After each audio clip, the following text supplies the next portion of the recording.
اس لیے یہ اتنی بڑی کانٹرڈکشن ہے کانسٹیٹیوشن میں جو ابھی تک ریکٹیفائی نہیں ہو سکی. نو ڈاؤٹ اب امینڈمنٹ تو موو ہوئی ہیں, لیکن جب ہاؤس فل ہوگا تو شاید وہ آ سکیں. اس لیے میرے خیال میں یہ جو بنیادی چیزیں ہیں نا جی, ان کو بھی دیکھنے کی ضرورت ہے. اب ہم پھر اکٹھے ہوں گے, آل illustrious senators, اب اس پہ غور کریں گے تو ہم اکٹھے ہو کے ذرا موو یہ کریں, جو آپ بار بار موٹیویٹ کریں اکٹھے اپنے ہونے کی ساتھیوں بات کو. کریں, یہ بھی ایک بہت بڑا سوال ہے. مجھے ایک بریک کا کہا جا رہا ہے, بریک سے واپس آ کے پر بھی بات کرتے ہیں اور کوشش کریں گے کہ کوئی کنسنسس ایٹ لیسٹ اس پینل کے اندر ضرور کرا لیں کہ اتنی پولرائزڈ سوسائٹی کے اندر اور پولیٹیکلی پولرائزڈ سوسائٹی کے اندر اکٹھے بیٹھنا کسی بھی ایشو پر کیا ممکنات میں سے ہے. اس بریک کے بعد ہمارے ساتھ رہے.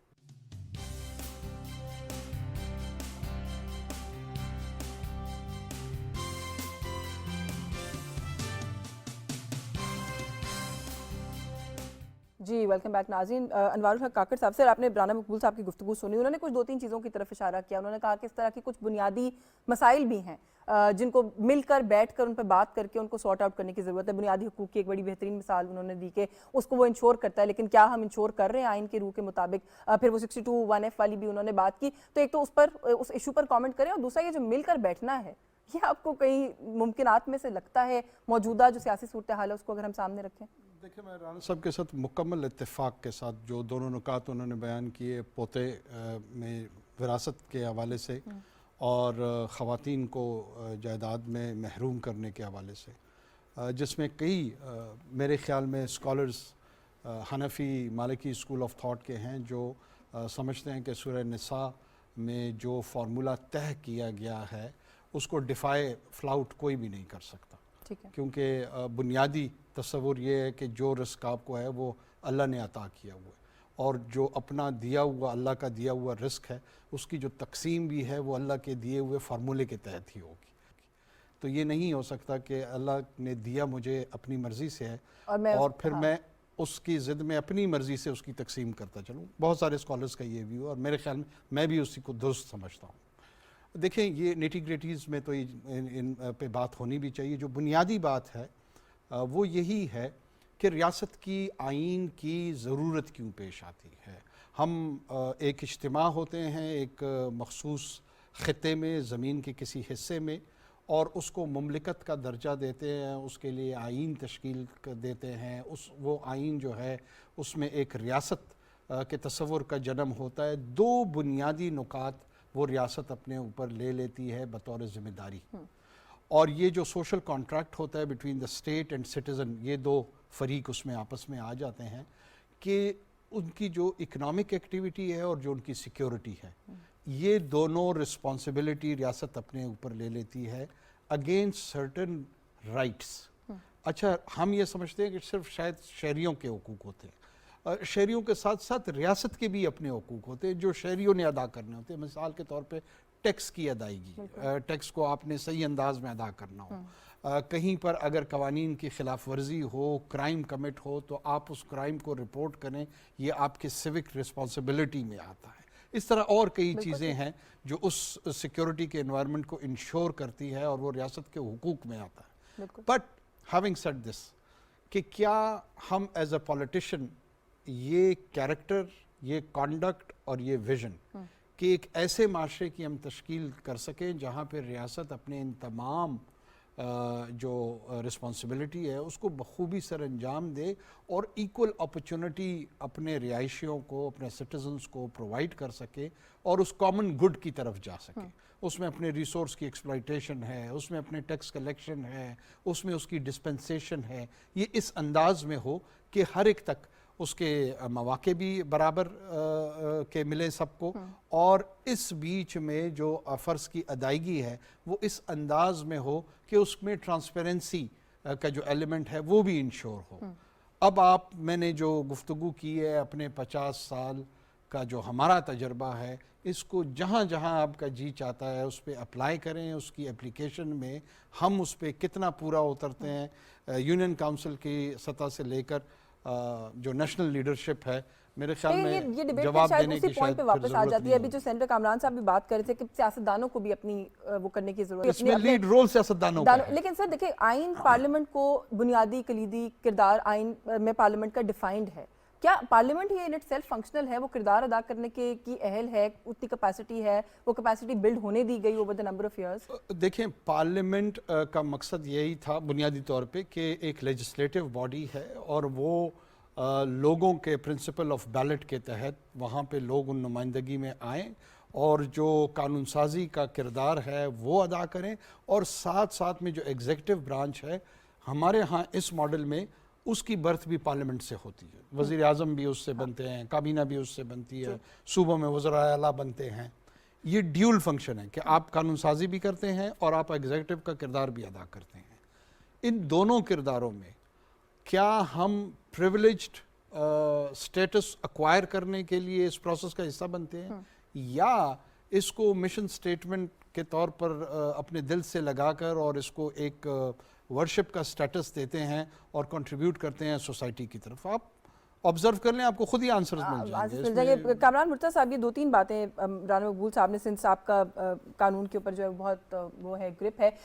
یہ جو انہوں نے کہا کہ 1-2 چیزیں آئیڈینٹیفائی خود بھی کر دی, انہوں نے کہا کہ بہت سارے معاملات آئین کے اپنے اندر بھی ایسے ہیں جن پر بیٹھ کے بات کرنے کی ضرورت ہے. 62(1)(f) کی مثال دی, اس پہ بھی ایک تو کامنٹ کیجیے گا. دوسرا انٹرپریٹیشن کی انہوں نے پہلے کامنٹ میں بات کی تھی کہ عدلیہ کو آئین کی انٹرپریٹیشن کرنی ہے. اس کو لے کر بھی ہم دیکھ رہے ہیں آج کل تو یہ بحث ویسے ہی بہت زیادہ جو ہے وہ کی جا رہی ہے, اس پر بھی اپنی رائے دیجیے گا. پہلے انٹرپریٹیشن کی بات پہ آ جاتے ہیں. ہمارا جو اصل مسئلہ یہ ہے کہ ہم سارے اپنی کریز سے باہر نکل کے کھیلنے کے عادی ہیں. اس میں ہر ادارہ, میں بھی شامل ہوں, آپ بھی شامل ہیں, ہم سارے جو ہے نا ایکسیڈ کرتے ہیں اس جورسڈکشن سے, اس پاور سے جو ہم کو کہیں پہ بھی حاصل ہے. اس میں عدلیہ کو بھی لے لیں, اس میں آپ یونیفارمڈ اس کو بھی لے لیں, جس کو بھی لیں گے وہ ہر آدمی, ہر شخص جو ہے وہ اپنی کریز سے باہر نکل کے کھیلتا ہے. اور جب وہ کھیلتا ہے تو اس کے لیے بڑی آسانی سے جو ہے نا بڑے جو خوبصورت نعرے ہوتے ہیں ان کو استعمال کرتا ہے. اور یہ 75 سالوں میں اس طرح سے ہمارے ساتھ ہوتا آیا ہے یا ہم کرتے آئے ہیں.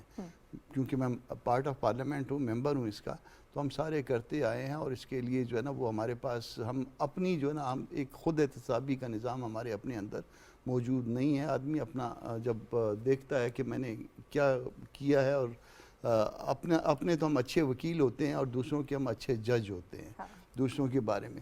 یہ میرے بھائی کہہ رہے تھے اس میں یہ جو کہ دادے کی اگر کوئی انہیریٹنس کے اس میں اس کے پیچھے جو ہے نا فقہ نے اس کے پیچھے ایک پورا ایک وہ ہے. ایک تو سورہ نساء سے ہم آگے پیچھے نہیں جا سکتے. ہم کو یہ جاننے کی بھی خدا نخواستہ ضرورت نہیں ہوتی کہ اللہ کے کوئی احکام ہیں تو وہ کیوں ایسے ہیں. ہم نے اس کے اوپر آنکھیں بند کر کے اس کو ایز اٹ از لینا ہوتا ہے. بعض اوقات ہماری سمجھ میں آ جاتی ہیں باتیں اور بعض اوقات نہیں آتی ہیں. اس کے پیچھے جو بیسک کانسیپٹ ہے, حالانکہ اس کو سیکشن 4 نے فیملی کورٹ ایکٹ میں اس کو پھر جو ہے نا وہ ایک طرح سے وہ کیا ہوا ہے, اس پوتے کو بھی حصہ ملتا ہے اس وقت ایوب خان کے دور سے 1961 سے. مگر اس کے پیچھے جو فقہ کا وہ ہے, ان کی جو انٹرپریٹیشن ہے وہ یہ ہے کہ نزدیک کے رشتہ دار کی موجودگی میں دور کے رشتہ دار کو محروم کیا گیا ہے. وہ ایک پرنسپل انہوں نے لے ڈاؤن کیا ہے. دوسرا یہ کہہ رہے ہیں کہ جو بیٹیوں کو محروم کرنے کی بات, بیٹیوں کو محروم کرنا بہت بڑی زیادتی ہے, ظلم کرتے ہیں ہم لوگ. مگر اس کے پیچھے پھر ایک, اگر آپ دیکھیں, اگر اس کو کوئی پلے کرنا چاہے تو یہ چیز میری ہے تو میں نے کسی کو دے دی, حالانکہ میں گناہ گار ہو جاؤں گا, میں نے دے دی تو وہ اس کو آپ کا جو لا ہے یا فقہ ہے اس کو ایکسیپٹ کرتا ہے. مگر وہ اس کے ساتھ ساتھ جو ہے نا مجھے گناہ گاروں کے اس میں وہ کیا گیا ہے. بچیوں کے بارے میں ایک جو کانسیپٹ ہے ہمارے ہاں کہ بیٹے کا آدھا اور بیٹے کا ایک اور بیٹی کا آدھا. مگر نبی کریم سے یہ بھی جو ہے نا وہ ایک چیز جو ہے وہ ثابت ہے کہ کوئی شخص آیا تھا نبی کے پاس اور انہوں نے کہا کہ میں نے ایک کو جو ہے وہ اپنا فلاں جگہ دے دی ہے. تو انہوں نے پوچھا کہ باقیوں کو بھی آپ نے اس کے برابر دے دی ہے؟ تو وہ ان کو نبی کو گواہ بنانے کے لیے آیا تھا, تو اس نے انکار کیا. تو انہوں نے کہا کہ میں اس پہ گواہ نہیں بنتا. تو اس سے جو ہے علماء یا اس سے جو ہے نا وہ فقہ سے جاننے والے لوگ یہ مراد لیتے ہیں کہ نہیں, اگر آپ زندگی میں تقسیم کریں گے تو بیٹی کا اور بیٹے کا برابر کا حصہ ہے. ہاں, اس سے یہ مراد لی جاتی ہے. تو وہ اسلام جو ہے, اسلام نے کسی کے ساتھ نہیں کیا, مسئلہ ہماری نیتوں کا ہے. مسئلہ جو ہے نا ہم خود خراب ہیں اور اس کے لیے کوئی راستہ نکال لیتے تلاش ہیں, کرتے ہیں اور پھر جو ہے نا تو وہ باقی 62(1)(f) کی بات کر رہے تھے. وہ 62(1)(f) جو ہے وہ اس کے اوپر غلط قانون سازی ہوئی ہے، مگر یہ اس کا وقت نہیں ہے، کیونکہ اس کے اوپر ہم آرگیو کریں گے، ڈیبیٹ کریں گے تو ہم کہیں گے کہ شاید میاں صاحب کو ہم فائدہ دینے کے لیے جو نا یہ بات کر رہے ہیں، حالانکہ وہ جو قانون ہے وہ بھی غلط ہے، میاں صاحب کو جو ناک آؤٹ کیا گیا ہے وہ بھی غلط ہے، مگر یہ پھر بحث کسی اور وقت کے لیے، یہ بحث کسی اور وقت کے لیے چھوڑ دیں. لیکن سر اگین یہ جو آپس میں مل کے بیٹھنا آج کل کی صورتحال میں، اس پہ بھی ضرور رائے دیجیے گا. اتنی پولرائزیشن سیاست میں، جس قسم کے الفاظ ایک دوسرے کے لیے استعمال ہو رہے ہیں، میں نے تو کم سے کم اپنے کریئر میں نہیں دیکھے. اس سے پہلے ہوتے تھے، سنا ہے، لیکن ہم نے کبھی نہیں وٹنس کیا. ہمیں لگتا تھا کہ ہم نکل آئے ہیں اس فیز سے، ہم واپس داخل ہو رہے ہیں. اس کی ایک مثال دوں گا. فرض کریے کہ مجھے آپ چور کہہ لیجئے، انوار میرا چھوٹا بھائی ہے تو اس لیے میں اس کے ساتھ لبرٹی لیتا ہوں، ان کو کہہ لیجیے، مگر ہم دونوں کسی لوگوں کو ریپرزینٹ کر رہے ہیں. جب آپ ریپرزینٹ کر رہے ہیں تو یہ کہنا کہ میں اس چور کے ساتھ جو ہے بات نہیں کرتا، اس ڈاکو کے ساتھ بات نہیں کرتا، یہ بہت غلط بات ہے، کیونکہ میں لوگوں کو ریپرزینٹ کر رہا ہوں، آپ بھی لوگوں کو ریپرزینٹ کر رہے ہیں. تو جب تک ہم آپس میں مل کے نہیں بیٹھیں گے تو پھر خدا نخواستہ وہ موقع اگر ہاتھ سے نکل گیا مل بیٹھنے کا تو پھر آپ پچھتاتے رہیں گے اس بات پہ کہ انوار نے اچھی اینک نہیں لگائی، کامران نے اچھے کپڑے نہیں پہنے، یہ چور ہے، یہ ڈاکو ہے. اس کے ساتھ جو ہے آپ بیٹھنے سے انکار نہیں کر سکتے. یہ پارلیمانی جمہوریت کی روح کے خلاف ہے. آپ کو بیٹھنا ہوگا اور بیٹھ کے مسائل کا حل نکالنا ہوگا. اگر نہیں نکالیں گے تو پھر ہاتھ سے جو ہے نا بہت جلد چیزیں نکل جاتی ہیں، اور پاکستان میں تو اس سے بھی زیادہ جلد نکل جاتی ہیں جتنا آپ سوچتے ہیں. جتنا ہم سوچتے ہیں، بالکل ٹھیک ہے. اچھا رانا مقبول صاحب، سے چھوٹے صوبے، ان کے حقوق، میرے پاس آج بڑی بھرپور نمائندگی ہے بلوچستان کی، میں بات کروں گی، لیکن پہلے آپ سے رائے لے لوں کہ کیا اس کے بیچ میں کیا رکاوٹ ہسٹوریکلی رہی ہے؟ جو شکایات ہیں ان کو کس طریقے سے دیکھتے ہیں؟ ان کا ازالہ آج تک کیوں نہیں ہو سکا؟ اس پر آپ کی کیا رائے ہے؟ ایکچولی دونوں میرے ساتھیوں نے، رہنماؤں نے دکھتی رگ پہ ہاتھ رکھ دیا. قرآن پاک کی آیت کا جس کا ذکر یہ کر رہے ہیں، یہ بڑی زیر بحث آئی ہے. اور جیسے میں نے پہلے عرض کیا تھا کہ Islam is all about changing rules for changing needs and unchanging rules for unchanging needs. عقائد تو ہمارے وہی رہیں گے، لیکن کیا کوئی اجتہاد کا دروازہ ہم نے بند کر دیا ہے؟ بہت سارے فقہاء نے یہ بھی کہا ہے جو آپ کہہ رہے ہیں، ان سے اتفاق نہیں کیا. ابھی بھی زندہ بھی ہیں، اویلیبل بھی ہیں. میں سمجھتا ہوں کہ نبی صلی اللہ علیہ وسلم کا دین جو ہے وہ ریشنیلٹی، جو عملی طور پہ جو ہمارے سٹیپس ہوتے ہیں، اس میں ریشنیلٹی از دا میجر فیکٹر جس سے نبی صلی اللہ علیہ وسلم کا دین چلتا ہے. ابھی انہوں نے کہا کہ یہ جو اولاد کا ہے کہ جی ان کو بچیوں کو محروم کر دیں، کیا اس کے پاس لیجیٹیمیٹ ریزن ہے؟ نبی صلی اللہ علیہ وسلم کا دین کسی بندے کی آربیٹریری پاور کو جو ہے وہ سپورٹ کرتا ہے؟ ایک باپ جو ہے صرف اس لیے اپنی بیٹیوں کو محروم کر دے کہ میرے بیٹے تکڑے رہیں. ان باتوں کے اوپر قدغن لگانے کی، اس پہ اسٹڈی کرنے کی ضرورت ہے. اجتہاد جیسے، اسی لیے تو اجتہاد رکھا گیا ہے، that is one of the major sources of law. تو اس کو ضرور امپلوائے کرنا چاہیے. میں یہ نہیں کہتا کہ ہم جو عقائد ہیں بنیادی اس میں کوئی چینجز کریں، وہ ہم نہیں کر سکتے، لیکن جو پریکٹیکل چیزیں ہیں between man and man, human beings, ان کو تو ہم ری انٹرپریٹ بھی کر سکتے ہیں، ری اسٹڈی بھی کر سکتے ہیں، ری انالائز بھی کر سکتے ہیں. اس لیے ضروری ہے کہ اس پہ تھوڑا غور کیا جائے. آپ نے کہا یہ چھوٹے صوبوں کا واقعی ہی مسئلہ رہا ہے، اور ان کو پورے رائٹس نہیں دیے گئے جو کہ دینے چاہیے، اور ان کو پوری طرح جو سارے ملک کی پولیٹکس ہے اس میں انوالو کرنا چاہیے. اور اچھا ہوا یہ بہت بڑا سٹیپ لیا گیا تھا سینٹ کا، جس میں اب ایکول ریپرزنٹیشن ہے، چھوٹے صوبے کی بھی، بڑے صوبے کے بھی. It's a very compact and comprehensive platform to discuss national issue at the senate level. یہ اچھا. اسی طرح باقی جگہوں پر بھی ان کی ریپرزنٹیشن جو ہے چھوٹے صوبوں کی ہونی چاہیے، اور ان کو ان کے حقوق دینے چاہیے، تاکہ جو سمر ہے ساری اکنامک ایکٹیویٹی اور پولیٹیکل ایکٹیویٹیز کا تمام عوام کو پہنچ سکے. بجٹ ایلوکیشن میں بھی ضروری ہے ایک ایکولیبریم پیدا کیا جائے. میری نظر میں بجٹ ایلوکیشن جب ہوتی ہے وہ پوری نہیں ہوتی جو کہ ان کا حق بنتا ہے. اور ایک اور بدقسمتی جو سب سے بڑی ہے، اگر چلی ہی جاتی ہے وہ بجٹ ایلوکیشن تو وہ ٹرکل ڈاؤن نہیں ہوتی ان لوگوں کو جن کا حق ہوتا ہے، یعنی گراس روٹ لیول پہ نہیں جاتی.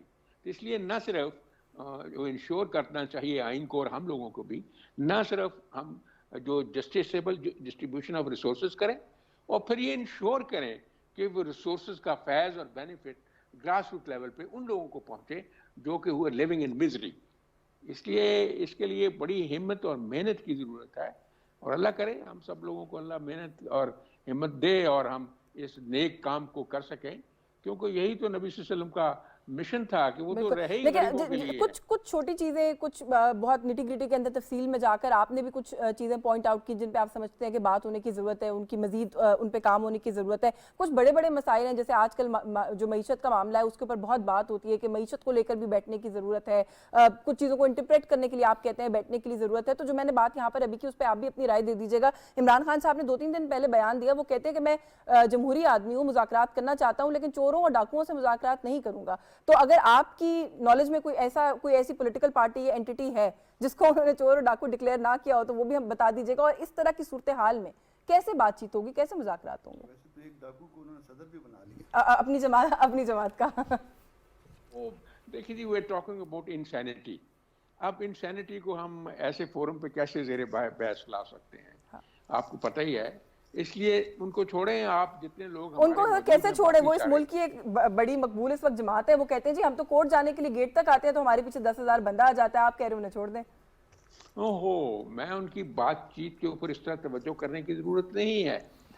ایک بندہ اگر چل جائے مطلب ہر لحاظ سے تو پھر آپ کیا کریں گے؟ ٹھیک ہے, ایک چھوٹا سا ایک پیچ آیا ہے, وہ سیٹل ڈاؤن ہو جائے گا. بات آخر کار جا کے عقل, شعور, دانائی اور فراست سے ہونی ہے. اس طرح نہیں ہونی کہ کسی کو چور کہہ دو, کسی کو ڈاکو کہہ دو, دشنام ترازی سے نہیں ہونی. You can't resolve the issues through derogatory language. آپ یہ جو پرووکیٹو باتیں کر کے مسائل کو حل کر سکتے ہیں. مسائل کا حل تو تدبر سے ہوتا ہے. جب اللہ کرے ان پہ یہ تدبر وارد ہو جائے تو پھر تو شاید ہو سکتا ہے. نہیں, وہ بھی جو کامران صاحب نے پوائنٹ آؤٹ کیا تو مجھے لگتا ہے دیر اسٹل ہوپ. اگر صدر بن سکتے ہیں جن کو ڈکلیئر کیا تو اس کا مطلب مذاکرات بھی ہو سکتے ہیں. انوار صاحب سے جیسے میں نے کہا, بلوچستان کی بہت بھرپور نمائندگی ہے. ہم نے مختلف اوقات کے اندر یہ آواز اٹھتے ہوئے سنی ہے کہ حقوق نہیں دیے جاتے, اگنور کیا جاتا ہے, نگلیکٹڈ صوبہ ہے. آئین تو سب کو برابر ٹریٹ کرنے کا کہتا ہے. 50 سال تو ہم منا رہے ہیں, لیکن کیا آج بھی ہم کامیاب ہوئے ہیں برابر سمجھنے میں سب کو؟ دیکھیں, بلوچستان کے پرسپیکٹو سے میں سمجھتا ہوں ہمارے 2 چیلنجز. ایک ہمارے پاس اسکاسٹی آف ریسورس, ہمیں ہمیشہ ریسورس کی کمی کا تذکرہ ہم کرتے آ رہے ہیں اور بالکل درست کرتے آ رہے ہیں. وہ اس وجہ سے کہ we are half of Pakistan. اگر آپ میرے ہاں سڑک بنانا چاہتے ہیں, اسکول بنانا چاہتے ہیں, صحت کی کوئی فیسلٹی دینا چاہتے ہیں تو میرے ہاں جو لاجسٹک کاسٹ ہے وہ بڑھتی ہے. اور اسکاسٹی آف اسکیئرس پاپولیشن ہے, کم آبادی ہے, تو زیادہ کاسٹ میں کم آبادی تک آپ سروس پرووائڈ کرتے ہیں. اسی کاسٹ میں اگر آپ پنجاب میں, سندھ میں یا ایون خیبر پختونخوا میں وہ کریں گے تو بہت کم لاگت سے آپ زیادہ لوگوں کو جو ہے سروس پرووائڈ کر پائیں گے, کیونکہ شہری تو ظاہر برابر ہیں ہم سارے. اب دوسری طرف جو مسئلہ ہے, جو ریسورس اویلیبل ہے اس کی مس مینجمنٹ کا ہے.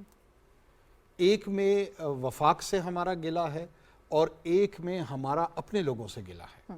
جو مس مینجمنٹ ہے وہ میں اور کامران کر رہے ہیں. ٹھیک ہے, اپنے لوگ, ہمارے اپنے لوگ کر رہے ہیں. میرا موجودہ وزیر اعلیٰ یہ ذمہ دار ہے, اس سے پہلے والا ذمہ دار ہے, اس سے پہلے والا ذمہ دار ہے. جب سے ہم صوبہ کا سٹیٹس ہمیں ملا ہے یہ ذمہ داری ہماری ہے.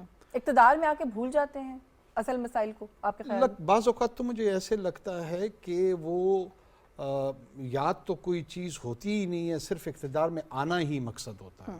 تو بھولی کیا چیز جائے گی, وہ ایجنڈا ہی نہیں ہوتا. ایجنڈا اقتدار ہی ہوتا ہے. ایجنڈا آپ کا صرف اقتدار ہوتا ہے. تو ہمارے 2 مسائل ہیں.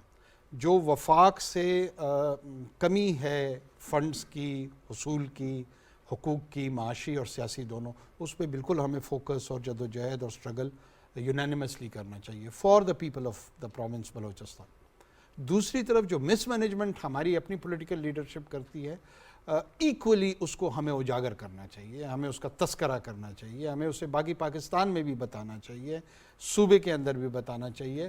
اور ان لوگوں کو جو ایکسپوز نہیں کرتے, میرے خیال میں صرف اور صرف یہ دعوے کرنا کہ ہم اس صوبے کے ساتھ بڑے مخلص ہیں اور چونکہ جناب ہم وکٹم ہیں، لہٰذا ہم تو دیکھیں چھوٹے صوبوں سے ہمارا تعلق ہے، اس بنیاد پہ ہو سکتا ہے میں کسی مقام تک پہنچ جاؤں، ہو سکتا ہے کامران صاحب کسی مقام تک پہنچ جائے، عام بلوچستانی کو کچھ نہیں ملے گا، نہیں ملے گا۔ اور ہم ان کے نام کا میں سمجھتا ہوں سودا کرتے ہیں، ہم ان کو سیل آؤٹ کرتے ہیں، اور اس سیل آؤٹ کی ریٹرن میں ہو سکتا ہے میں وزیر اعظم بن جاؤں، ہو سکتا ہے یہ اسپیکر نیشنل اسمبلی بن جائیں یا چیئرمین سینٹ بن جائیں یا وزیر اعلیٰ بلوچستان بن جائیں، یہ تو پرابیبلٹی موجود ہے۔ عام بلوچ اور پشتون کے ہاتھ، سیٹلر کے ہاتھ، ہزارہ جو وہاں کا آبادکار ہے اس کے ہاتھ کچھ بھی نہیں، لیکن اگر دونوں ہی اینڈز کے اوپر یہ معاملات ہیں جو ابھی آپ نے بتائے ہیں تو پھر تو مسائل کا حل تو پھر تو آپ is nowhere in sight پچھلے 1.5 سال سے نہیں دیکھ رہی ہیں کہ وہاں پہ کیا ہو رہا ہے؟ کتنے آپ کے لا انفورسمنٹ ایجنسیز کے لوگوں کے شہداء، آپ کوئی شہداء کی لسٹ نکالیں، ایک کتنے لوگ ہیں جو آن ریکارڈ کہہ چکے ہیں کہ وہاں پہ جو امپلائمنٹ ہے وہ تھرو برائبری مل رہی ہیں، لوگ شہید ہو رہے ہیں، ڈیزل اور پیٹرول کی وہاں پہ سمگلنگز چل رہی ہیں، بارڈرز مس مینجڈ ہیں، ایک ایڈمنسٹریٹو انارکی کی طرف ہم جا رہے ہیں۔ تو وہ کس وجہ سے جا رہے ہیں؟ اسی لیے کہ گورننس جو ہے نا وہ کنورٹ ہو گئی ہے نان گورننس میں۔ تو یہ تو ایک بہت اہم آسپیکٹ ہے اس مسئلے کا۔ باقی حقوق کے نعرے ہم نعرے بہت لگاتے سنے، رہیں میں گے۔ یہی سوال کرنے لگی تھی سینٹر کامران صاحب سے بھی کہ سر نعرے تو بڑے سنے ہیں، اور نعروں کے سلوشن کے لیے جوابی نعرے بھی بہت سنے ہیں کہ آپ بلوچستان کے لیے یہ کر دیں گے، پسماندہ صوبوں کو اس طریقے سے بہتر کریں گے، لیکن جو ابھی سینٹر انوار الحق کاکڑ صاحب نے کہا کہ ہم نے کوئی پریکٹیکل بہتری آتے ہوئے نہیں دیکھی ہے، کیا وجہ ہے سر اس کی؟ دیکھیے دو چیزیں جو ہے نا وہ بنیادی ہیں، ان دو باتوں کو ایڈریس کرنے سے پہلے نا مزید دو باتوں کو ایڈریس کرنا ضروری ہے، جو کہ جو روٹ کاز ہے۔ جب آپ ایک فیڈریشن میں رہتے ہیں، آپ ایک صوبہ ہوتے ہیں، آپ ایک بھائی کا جو ہے وہ سٹیٹس رکھتے ہیں، تو پھر جو ہے وہ سینس آف پارٹیسپیشن اور سینس آف ایکویلٹی جو ہے نا وہ آپ میں آنا چاہیے۔ اب وہ سینس آف پارٹیسپیشن اور سینس آف ایکویلٹی جو ہے کہ آپ برابر ہیں، آپ ایکولی پارٹیسپیٹ کرتے ہیں، یہ کس نے دینا ہوتا ہے؟ یہ یقیناً وفاق نے دینا ہوتا ہے۔ یہ 75 سالوں کا المیہ ہے۔ اچھا، اس کے بعد اگلا سوال جو ہے نا وہ پیدا ہو جاتا ہے کہ جی وہ فنڈ یہاں سے کم ملے، اور اس کے بعد جو ملے تو وہ کس نے کھائے؟ اب جو فنڈ یہاں سے کم ملے تو یقیناً جو ہے وفاق سے کم ملے، اور وہ کس نے کھائے؟ وہ کس نے کھائے تو وہ جس نے بھی کھائے، اگر میں نے کھائے یا اس نے کھائے، وہ کس کی مدد سے جو ہے وہ اقتدار میں آئے؟ آیا وہ ٹرو جو ہے وہ ریپرزنٹیشنز تھی پبلک کی، لوگوں کی، یا جو ہے نا وہ نرسری میں لگائے ہوئے لوگ تھے؟ اگر نرسری میں لگائے ہوئے لوگ تھے اور پھر انہوں نے کھائے ہیں تو پھر قصور جو ہے وہ پبلک کا نہیں ہے، وہ آپ الزام ان لوگوں کو نہ دیں، پھر الزام صرف ان لوگوں کو دیں جنہوں نے اس نرسری کو اسٹیبلش کیا ہے وہاں پہ، اس نرسری سے جو ہے نا وہ ایک ماحول سے ایک مخصوص قسم کے جو ہے نا وہ لوگ لا کے آپ نے جو ہے نا وہ پودے لا کے انسٹال کیے ہیں، اور وہ انسٹال کرنے کے نتیجے میں آپ یہ سمجھے کہ شاید جو ہے نا اس کے بعد نتائج بھی آپ کی مرضی کے آئیں گے۔ وہ نتائج آپ کی مرضی کے اس لیے نہیں آئے کہ وہ لوگ جن کے اوپر جو ہے نا آپ نے انویسٹمنٹ کی، جن کو آپ نے نرسری میں لگایا، ان کو پانی دیا، ان کو کھاد دی، ان کو بڑا کیا، ان کو کسی اور لیڈرشپ کے مقابلے میں جو ہے نا پروان چڑھایا، مگر جو ہے نا وہ پھر جو ہے نا آپ کے مطلب کے نتائج نہیں دے سکے۔ وہ مختلف ملکوں میں جو ہے نا وہ مختلف پلازے ان کے بنتے رہے اور مختلف جگہ پہ ان کی انویسٹمنٹ جاتی رہی، تو اس کے قصوروار جو ہے وہ اس نرسری کے پودے لگانے۔ میں وزیر سے بات کرنے سے پہلے آپ کو چیٹ کرنا چاہ رہے ہیں؟ جی میں اس میں پارشلین کے ساتھ ایگری کرتا ہوں، یہ آدھا سچ بول رہے ہیں۔ میرے خیال میں جو مکمل سچ ہے وہ یہ ہے، جن پارٹیوں کی طرف ان کا اشارہ ہے کہ وہ نرسری کی پیداوار ہے، ہو سکتا ہے میں بھی اس پارٹی کا حصہ ہوں۔ میں نے کسی کا نام میں نے اشارے کی بات کی، میں کہہ رہا ہوں کہ جن کی طرف اشارہ ہے ہو سکتا ہے میں بھی اس کا حصہ ہوں۔ میرا وضاحت کے ساتھ باقی پارٹیوں کی طرف جس کو یہ عوامی نمائندگان کے طور پہ سمجھتے ہیں، اس میں جمعیت علماء اسلام ہے، اس میں پیپلز پارٹی ہے، اس میں پاکستان مسلم لیگ نون ہے، پاکستان تحریک انصاف ہے۔ پچھلے 20 سالوں میں بلوچستان میں ہم سمیت یہ تمام اس سیاسی اشرافیہ کا حصہ رہے ہیں، اور ان تمام لوگوں پہ یہی تاثر موجود ہے۔ عام بلوچستانی ہمیں سن رہے ہیں، نرسری والے یا فیلڈ والے گملے، جو بھی پیداوار نکلی ہے کوئی خاص اچھی پیداوار نہیں نکلی، لیکن وہی چہرے نہیں ہیں جو ان سب میں